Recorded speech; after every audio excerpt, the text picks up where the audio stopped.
की,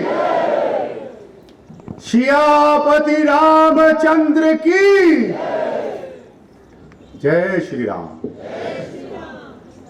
सभी राम भक्तों का आज श्री राम जन्मभूमि मंदिर निधि समर्पण अभियान के इस कार्यक्रम में आप सबका अभिनंदन और स्वागत है। हमारे बीच हमारे प्रदेश के अध्यक्ष आदरणीय आदेश गुप्ता जी हमारे बीच आ चुके हैं और माननीय केंद्रीय मंत्री प्रकाश जावड़ेकर जी भी कुछ क्षणों में यहाँ पर पहुँचने वाले हैं। साथ ही साथ विश्व हिंदू परिषद के राष्ट्रीय संगठन महामंत्री विनायक राव देशपांडे जी भी हमारे बीच रहेंगे। विश्व हिंदू परिषद के दिल्ली प्रांत के अध्यक्ष आदरणीय कपिल खन्ना जी भी हमारे बीच रहेंगे। प्रांत कार्यकारिणी के सदस्य आदरणीय दयानंद जी भी हमारे बीच रहेंगे। आदरणीय सिद्धार्थन जी का भी हमें मार्गदर्शन मिलेगा कुछ ही क्षणों में।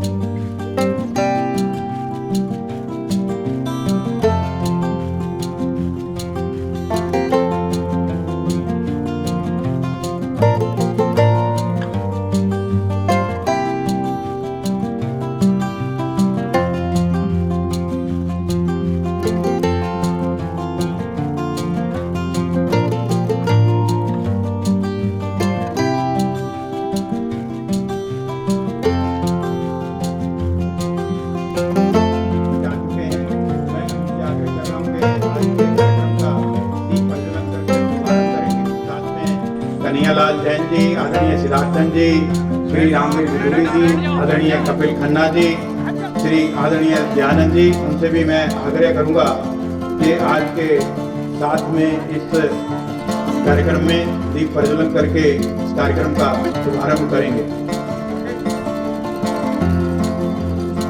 सुशील चहल जी, गुप्ता सिंह जी, राजन तिवारी जी, उनसे भी मेरा आग्रह।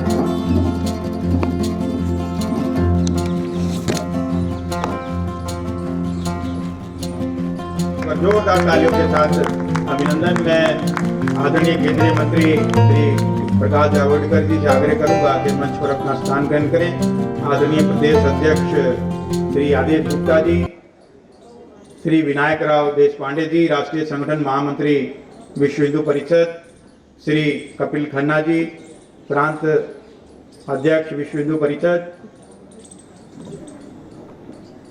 हंसराज हंस जी, माननीय सांसद, कन्हैयालाल जैन जी, केएलजी इंडस्ट्रीज के owner, Shri Alok Gupta, district governor rotary club,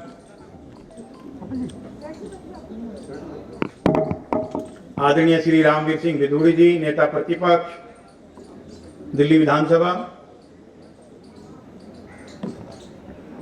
आज के इस श्री राम जन्मभूमि मंदिर निधि समर्पण अभियान के इस कार्यक्रम में सभी राम भक्तों का बहुत बहुत अभिनंदन और स्वागत है। आज के इस पुनीत कार्य में आप सब लोगों ने सहयोग किया और हमारे प्रदेश अध्यक्ष श्री आदेश गुप्ता जी, जिनको के सार्वजनिक जीवन के अंदर जो सम्मान के रूप में जो प्रतीक चिन्ह मिले, उन प्रतीक चिन्हों के लिए उनके दिल में था कि जिनसे एक पर्सनल अटैचमेंट और बिलोंगिंग हो जाती है कि मैं भी जो भगवान राम के इस पुनीत कार्य में जो लोग सहयोग कर रहे हैं उनको ये अपने जो निजी प्रतीक चिन्ह जो उनको भेंट में मिले, आज इस कार्यक्रम के दौरान उनको वो भेंट करेंगे। एक बार जोरदार तालियों से उनका भी हम अभिनंदन और स्वागत करते हैं। मैं सबसे पहले आए हुए अतिथियों के अभिनंदन के लिए सबसे पहले आदरणीय प्रकाश जावड़ेकर जी हमारे बीच हैं, जो कि हमारे केंद्रीय मंत्री हैं, भारतीय जनता पार्टी के वरिष्ठ नेता हैं और समय समय पर आपका मार्गदर्शन हमें मिलता रहा है। मैं कुलजीत चहल जी से आग्रह करूंगा कि उनको शॉल पहनाकर उनका अभिनंदन करें, स्वागत करें। एक बार जोरदार तालियों के साथ।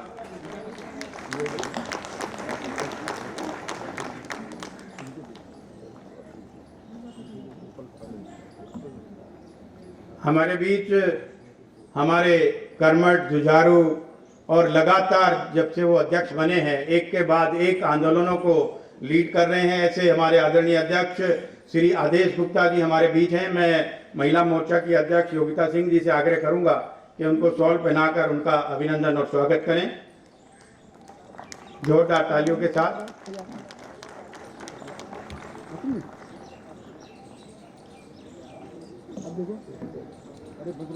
हमारे बीच विनायक राव जी देश पांडे जो कि विश्व हिंदू परिषद के राष्ट्रीय संगठन महामंत्री हैं और इस पूरे अभियान को विश्व हिंदू परिषद ही इस अभियान को देख रहा है। हम सब लोग एक सहयोगी के रूप में काम कर रहे हैं। मैं हमारे प्रदेश उपाध्यक्ष राजन तिवारी जी से आग्रह करूंगा कि उनको शॉल पहनाकर उनका अभिनंदन और स्वागत करें।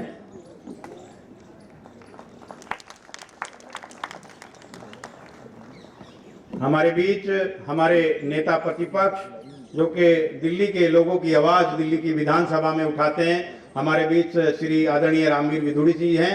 मैं हमारे प्रदेश महामंत्री दिनेश प्रताप सिंह जी से आग्रह करूंगा कि आदरणीय रामवीर सिंह विधुड़ी जी का शॉल पहनाकर अभिनंदन करें। जोरदार तालियों के साथ स्वागत करेंगे।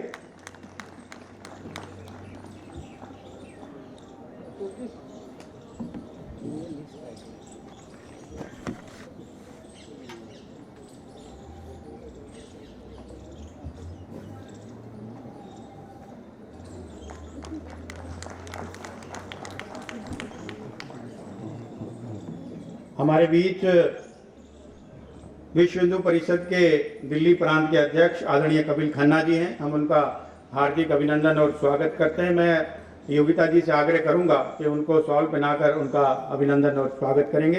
एक बार जोरदार तालियों से भी हम लोग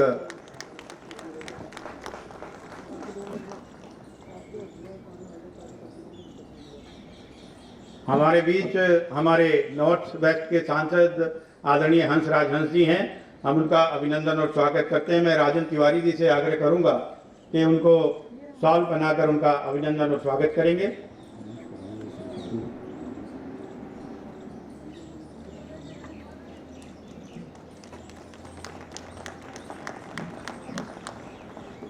हमारे बीच आदरणीय केएल जैन जी जो कि केएलजी इंडस्ट्रीज के ऑनर हैं और इस अभियान में उन्होंने एक बहुत बड़ी राशि कंट्रीब्यूट की है, वो हमारे बीच हैं। उनका भी हम हार्दिक अभिनंदन और स्वागत करते हैं। मैं हरीश खुराना जी से आग्रह करूंगा कि उनको शॉल बनाकर उनका अभिनंदन करेंगे और जोरदार तालियों के साथ स्वागत करेंगे। आदरणीय प्रकाश जावड़ेकर जी हमारे केंद्रीय मंत्री, वो स्वयं उनका अभिनंदन और स्वागत करेंगे।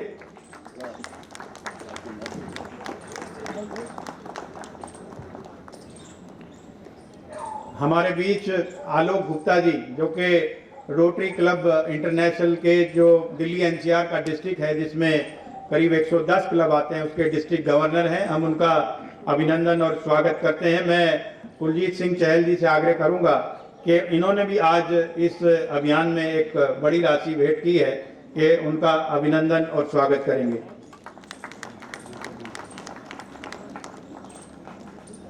हमारे बीच राष्ट्रीय स्वयंसेवक संघ के प्रांत के कार्यकारिणी के सदस्य और जो भाजपा के साथ समन्वय का काम देख रहे हैं आदरणीय दयानंद जी हमारे बीच हैं। मैं राजन तिवारी जी से आग्रह करूंगा कि उनको शॉल पहनाकर उनका उसी स्थान पर जाकर अभिनंदन करेंगे। साथ में आदरणीय सिद्धार्थन जी हैं, उनका भी राजन तिवारी जी से आग्रह कि शॉल पहनाकर उनका अभिनंदन और स्वागत करेंगे।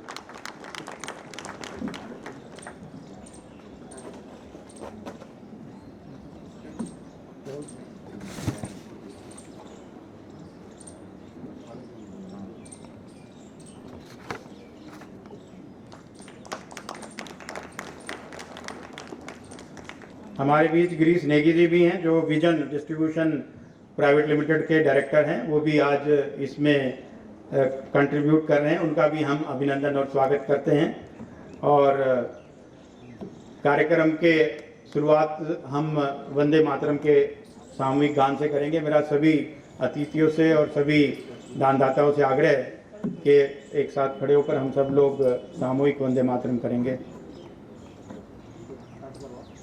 वंदे मातरम, वंदे मातरम, सुजलाम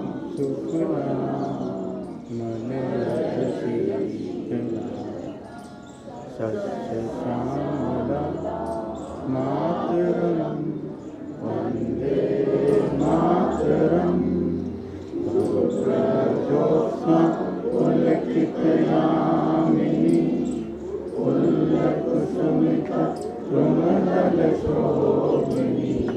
सुहासिनी सुमधुरभाषिणी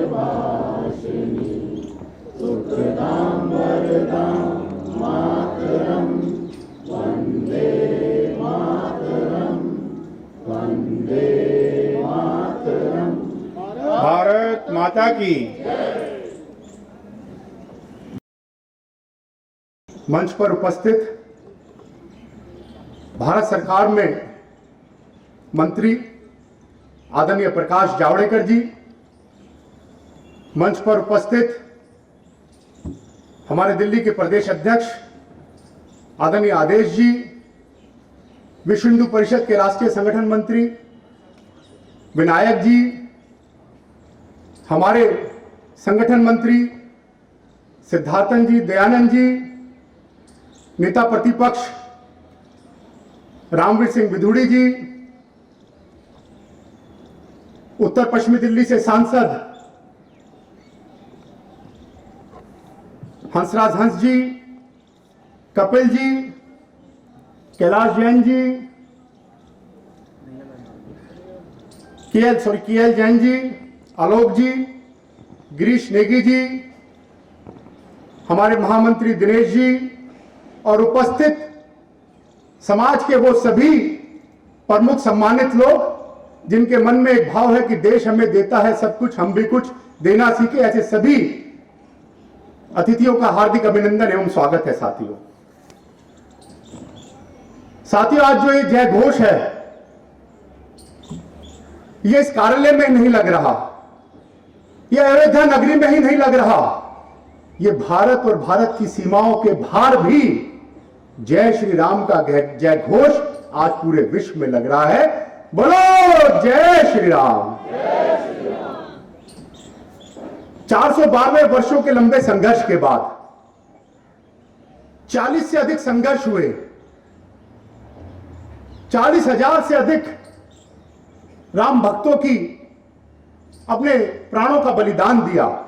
उस एक लंबे समय और उस लंबे संघर्ष के बाद वो दिन आया 5 अगस्त 2020 को, जब सरयू नदी के किनारे राम मंदिर के निर्माण के लिए भूमि पूजन देश की और विश्व के सबसे लोकप्रिय नेता नरेंद्र मोदी जी और पूज्य सरसंघचालक जी के द्वारा भूमि पूजन हुआ। उस दिन का भी हम सबने साक्षी बने। हम में से अनेकों कार्यकर्ता ऐसे होंगे जो राम जन्मभूमि आंदोलन से जुड़े होंगे और बचपन में जब बड़े हुए होंगे तो नारा लगाकर बड़े हुए होंगे कि बच्चा बच्चा राम का, जन्मभूमि के काम का, जिस हिंदू का खून ना खोले खून नहीं वो पानी, सौगंध राम की खाते हैं मंदिर वहीं बनाएंगे, ऐसे ऐसे नारा लगाते लगाते बड़े हुए होंगे। पर साथियों, जिस संघर्षों को लेकर, जिस भाव को लेकर अनेकों पीढ़ियां लग गई, एक दिन में राम मंदिर का निर्माण नहीं हुआ, अनेकों पीढ़ियां लग गई, वो दिन हमके सामने है। कहते अंडमान से लेकर कश्मीर तक, जगन्नाथ से लेकर सोमनाथ तक, अटक से लेकर कटक तक, विश्व से और देश में ऐसा कोई कोना नहीं है जो राम मंदिर निर्माण के लिए समर्पण, राम मंदिर निर्माण के लिए सहयोग, कोई व्यक्ति जिसकी क्षमता जितनी हो वो राम मंदिर में मेरी एक ईंट लग जाए, राम मंदिर निर्माण में मेरा सहयोग हो जाए, उसके लिए लगा हुआ है। तो साथियों, आज वही पुनीत कार्य के लिए हम सब लोग इकट्ठे हुए हैं और हमारे माननीय मंत्री प्रकाश जावड़ेकर जी ने अपना समय दिया और उस भाव के साथ हमारे प्रदेश अध्यक्ष जी ने, जो उनको मिले हुए मोमेंटोस थे, जो स्मृति चिन्ह थे, ऐसे सभी दानदाता, ऐसे सभी समर्पण भाव को लेकर कहते राम काज करिए बिना क्यों मोह कहा विश्राम, ऐसे जितने भी लोग हैं जो विश्राम में नहीं है, राम के काज में लगे हुए हैं, उनको मिले हुए मोमेंटोस और जो चिन्ह इधर मेरे दाएं ओर पर रखे हुए हैं, उनको पुनः उसी सम्मान से सम्मानित करते हुए इस कार्यक्रम की कल्पना में हमारे साथ अशोक गोयल जी, योगिता जी और एक लंबी टीम, राजन जी, सब लोग लगे रहे। और अब यह अभियान जो 15 जनवरी से लेकर 27 फरवरी तक चलेगा, दिल्ली के 43 लाख से अधिक परिवारों में हम संपर्क करने जाएंगे और संपर्क जारी है। संख्या को कोई काउंट नहीं कर सकता, राशियों को कोई काउंट नहीं कर सकता, पर उसमें सबसे बड़ी जो बात है वो श्री राम के प्रति जो भाव है।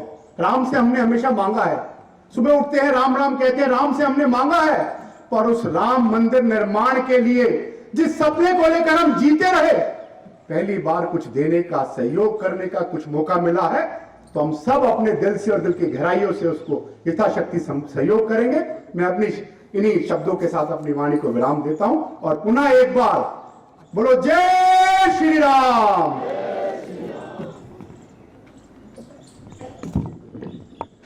राम सबके हैं और हम सब में राम हैं, और ये राम मंदिर नहीं एक राष्ट्र मंदिर का निर्माण है।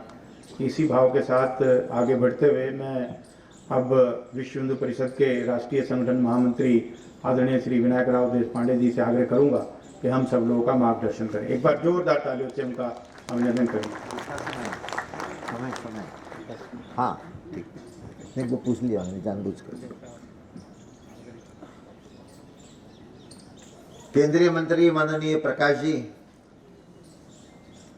दिल्ली प्रदेश के भारतीय जनता पार्टी के अध्यक्ष माननीय आदेश जी, विश्व हिंदू परिषद के इस प्रांत के अध्यक्ष माननीय कपिल जी, मंचस्थ अन्य सारे महानुभाव और आप सभी देशभक्त भाई और बहनों, हम सब भारत माता के सपूत हैं, राम के भक्त हैं, तो पहले उसकी जयकार करते हैं। बोलो भारत माता की जय श्री राम। इन सम्मान सौर में आप सब लोग यहाँ अच्छी संख्या में उपस्थित रहे, मैं पहले आप सबका स्वागत करता हूँ, आप सबका अभिनंदन करता हूँ। भाइयों बहनों, एक ऐतिहासिक इस पर्व के गवाही और साक्षीदार बनने के और हम सब लोग ये बढ़ रहे हैं। 491 साल का संघर्ष 9 नवंबर 2019 को सफलतापूर्वक पूरा हो गया और सुप्रीम कोर्ट के ऐतिहासिक फैसले के बाद 14,000 वर्ग फुट भूमि जिसके संदर्भ में सारा विवाद चल रहा था, वो सारी भूमि भगवान राम लला की हो गई। केंद्र सरकार के पहल से 5 फरवरी 2020 को श्री राम जन्मभूमि तीर्थ क्षेत्र न्यास का गठन हो गया और भाद्रवत कृष्ण द्वितीया माने अंग्रेजी तिथि के अनुसार 5 अगस्त 2020 को भूमि पूजन का कार्यक्रम हो गया माननीय प्रधानमंत्री और पूजनीय सरसंघचालक दोनों के उपस्थिति में। ये जो अभियान के संदर्भ में थोड़ा सा प्रास्ताविक में बताया गया, ये अभियान एक ऐतिहासिक अभियान है। राम जन्मभूमि का आंदोलन ऐसा रहा कि जिसके लिए 76 बार लड़ाइयां हो गई, 3.5 लाख से ज्यादा लोगों का बलिदान हो गया। और जब 1984 में विश्व हिंदू परिषद इस अभियान में, इस आंदोलन में आई, तब से आज तक लाखों गांव के करोड़ों लोग उसमें सहभागी हुए। और अभी जैसे आंदोलन में लाखों गांव के करोड़ों लोग सहभागी हुए, तो निर्माण के कार्यक्रम में भी लाखों गांव के करोड़ों लोग सहभागी हो रहे हैं। दुनिया में इस पद्धति का किसी भी मंदिर का उदाहरण हमें नहीं मिलेगा जो राम जन्मभूमि के संदर्भ में हम कह सकते हैं। भाइयों बहनों, एक बात हम सभी ने ध्यान में रखनी चाहिए कि ये सारा कार्यक्रम हम जो कर रहे हैं, क्यों कर रहे हैं? राम जन्मभूमि का विषय 2 दृष्टि से अत्यंत महत्व का है। राम जन्मभूमि का आंदोलन यह अपमान का परिमार्जन है। कोई भी स्वाभिमानी देश, स्वाभिमानी समाज और स्वाभिमानी व्यक्ति अपने समाज पर, अपने धर्म पर, अपने संस्कृति पर, अपने देश पर, भूमि पर किसी भी प्रकार का आक्रमण सहन नहीं करता, अन्याय सहन नहीं करता, अपमान सहन नहीं करता। इसका जीता जागता उदाहरण माने राम जन्मभूमि का आंदोलन है। ऐसा ही सोमनाथ के मंदिर के स्तर में हो गया था, जो 21 बार तोड़ा गया और 22 बार उसका फिर से निर्माण हो गया। अपना जो इतिहास है वो विलक्षण संघर्ष का है। कुछ लोग कहते हैं कि भारत का इतिहास पराभव का है। अर्ध सत्य है, गलत है। जितना पराक्रम, जितना संघर्ष और जितना बलिदान हम लोगों ने गत हजारों साल में किया है, शायद ही दुनिया के किसी समाज ने या देश ने किया होगा। हमने कभी पराभव नहीं स्वीकार किया। कुछ लड़ाई हम हारे हो गए, लेकिन अनेक लड़ाई हम जीते। और हमेशा जब तक हमारे दम था, शक्ति थी, हर बार हमने सभी प्रकार के आक्रांतों का मुकाबला, कभी सफलतापूर्वक, कभी हम असफल हुए होंगे, लेकिन हम चुप कभी नहीं बैठे। हमने गुलामी कभी स्वीकार नहीं की, हम नीचे मुंडी करके कभी बैठे नहीं। और इसी मानसिकता से राम जन्मभूमि का विषय साधु संतों के नेतृत्व में विश्व हिंदू परिषद ने और सारे हिंदुत्ववादी संगठनों ने हाथ में लिया। नंबर 1। दूसरी जो बात है, हम सभी ने ध्यान में रखना चाहिए, राम जन्मभूमि का विषय ये मंदिर मस्जिद का झगड़ा नहीं था, नहीं है, और ये हिंदू मुसलमानों का भी संघर्ष नहीं। तो ये क्या है? राम जन्मभूमि का आंदोलन ये राष्ट्रीयता बनाम अराष्ट्रीयता का विषय है। भगवान राम इस देश की आत्मा है, हमारे प्राण है, हमारे देश की पहचान है। ये राष्ट्रीयत्व के प्रतीक है, हमारी अस्मिता है, हमारे मान बिंदु है। और ये केवल हम कहते हैं ऐसा नहीं। आप सभी को विदित होगा 26 नवंबर 1949 में जब डॉक्टर बाबा साहब अंबेडकर जो संविधान सभा के माने संविधान के ड्राफ्टिंग कमेटी के अध्यक्ष थे, संविधान सभा ने निर्णय लिया, क्या निर्णय लिया कि जो संविधान की पहली कॉपी बनेगी उसमें जिनके नाम से, जिनके स्मरण से सारे भारतीयों के मन में राष्ट्रीयता का भाव निर्माण होता है, ऐसे महापुरुषों के चित्र उसमें हमें देने चाहिए। 21 महापुरुषों के चित्र, 21 महापुरुषों का नाम का चयन उन्होंने किया। संविधान सभा में हिंदू थे, बौद्ध थे, ईसाई थे, मुसलमान थे, सिख थे, सब प्रकार के लोग थे। और सभी ने मिलकर जो तय किया, तो मुझे बोलते समय बहुत आनंद हो रहा है कि संविधान के पहले कॉपी में पहला चित्र भगवान राम का है। राम, सीता और लक्ष्मण पुष्पक विमान में बैठकर श्रीलंका से अयोध्या जा रहे हैं।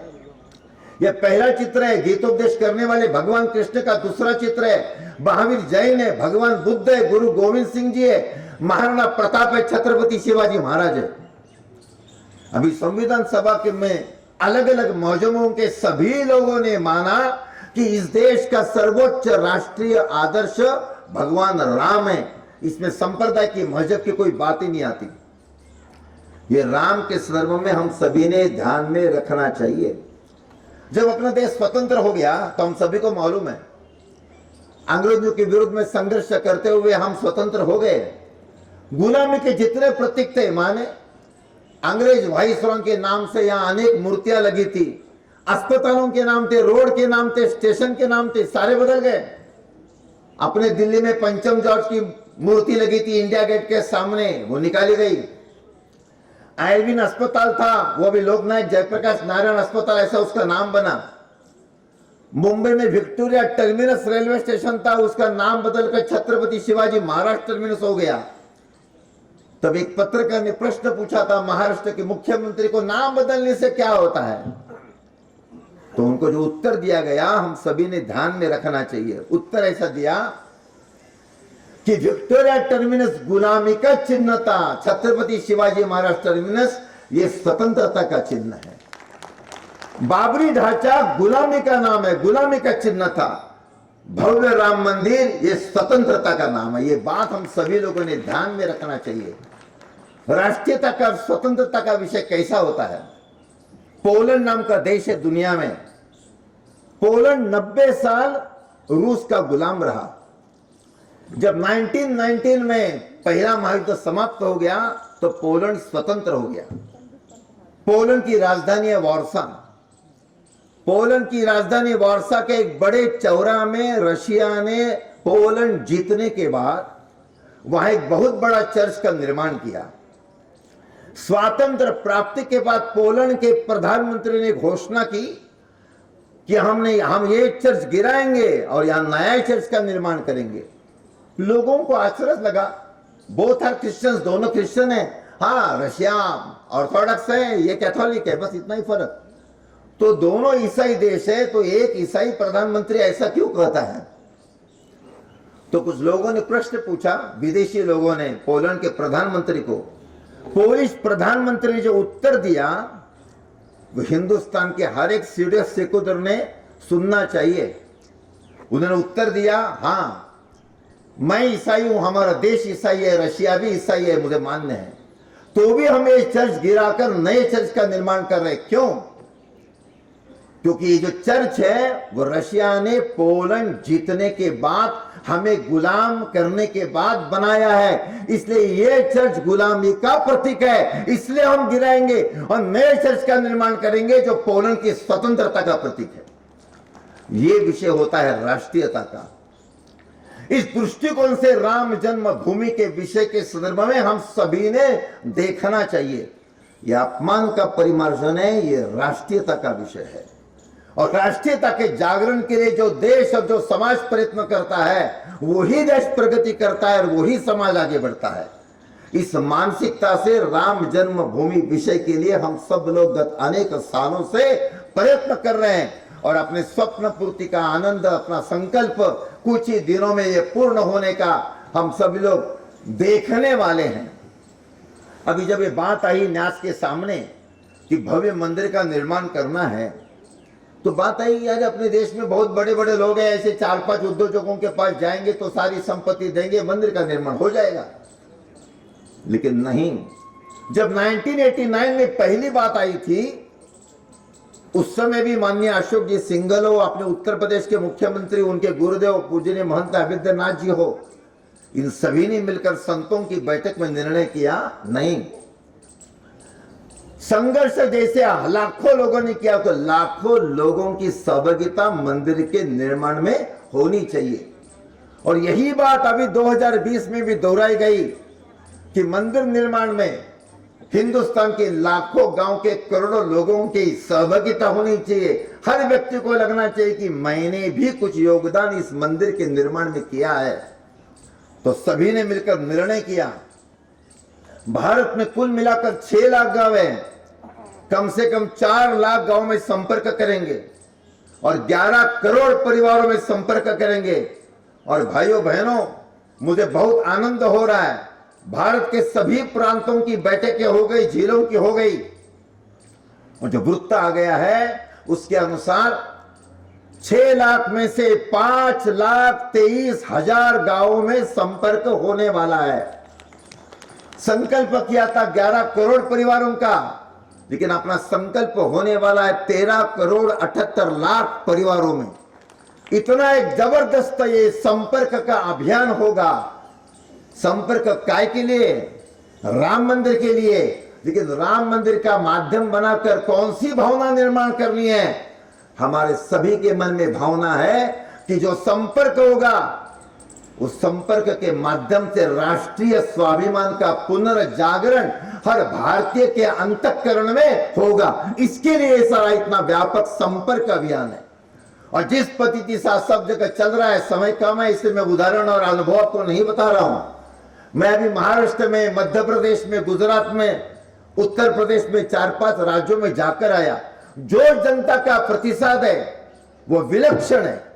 आसाम में, मणिपुर में, नागालैंड में, वहां चाहे वो ईसाई हो, कुछ भी हो, नागालैंड में हम सब जानते हैं, लेकिन सभी जाति बिरादरी, चाहे वो वनवासी हो, कोई भी हो, चाहे वो ईसाई हो, सभी लोग बढ़ चढ़ कर आगे आकर योगदान दे रहे हैं कि राम ये भारतीयत्व का प्रतीक है, राष्ट्रीयत्व का प्रतीक है। मजहब हमारी कोई भी हो, हम इसके मंदिर के निर्माण के लिए सहयोग करने के लिए तैयार है। इस पद्धति की भावना है। झुग्गी झोपड़पट्टी में भी यही भावना है और मोहल्लों में रहने वाले संपन्न परिवारों की भी यही भावना है, क्योंकि राम ये जोड़ने का काम करने वाला है।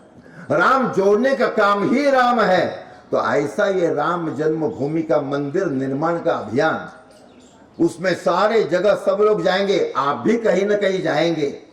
इसका नाम लिया है निधि समर्पण अभियान। एक ने प्रश्न पूछा, ये तो धन संग्रह, हम सब लोग दान देने वाले हैं। तो पूज्य ने महात्मा जी ने कहा, अरे भगवान राम को दान देने वाले हम कौन? तेरा तुझको अर्पण क्या लागे मेरा, ये तो हम बोलते हैं। अरे भगवान को आम को दान देने वाले, आप भगवान को समर्पण करेंगे, उसने जो दिया है उसका कुछ अंश आप उसको वापस कर रहे हैं, तो ये समर्पण है, ये दान नहीं है। और मुझे पूरा विश्वास है कि साहब जितनी अपेक्षा है वो अपेक्षा से ज्यादा होगा, और इस मंदिर निर्माण के माध्यम से एक राष्ट्रीयता का भाव सारे जनता में एक जबरदस्त पैमाने पर निर्माण होगा। और जो अपना नारा है इस सारे अभियान का, राम मंदिर से राष्ट्र मंदिर का निर्माण, इस मंदिर के निर्माण से जो एक जन भावना उमड़ कर बाहर आएगी, उसके कारण आगामी 5 साल में ये अपना भारत दुनिया का नंबर 1 का देश बनेगा। जीवन के हर क्षेत्र में अपने सारे देश का सर्वांगीण विकास होगा। लेकिन ये करने के लिए हम सभी की सहभागिता इस सारे कार्यक्रम में रहनी चाहिए। आप सभी बंधु भगिनी इस पद्धति से सहभागिता तन से, मन से, धन से आगे आकर करेंगे, ऐसा मैं विश्वास व्यक्त करता हूं और मेरे वाणी को भी विराम देता हूं। बोलो भारत माता की जय Shri Ram.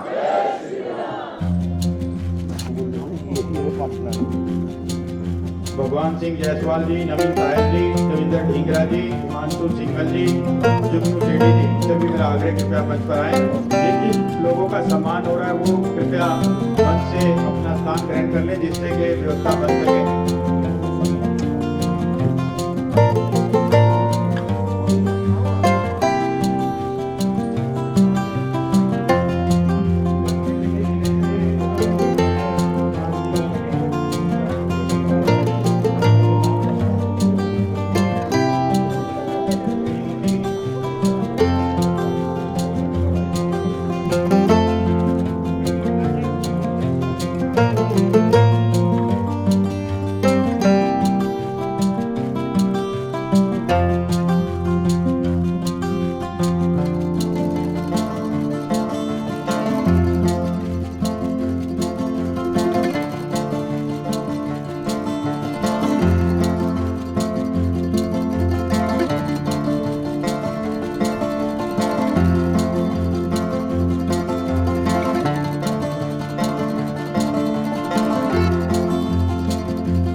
Download Tarang online radio app from Google Play Store.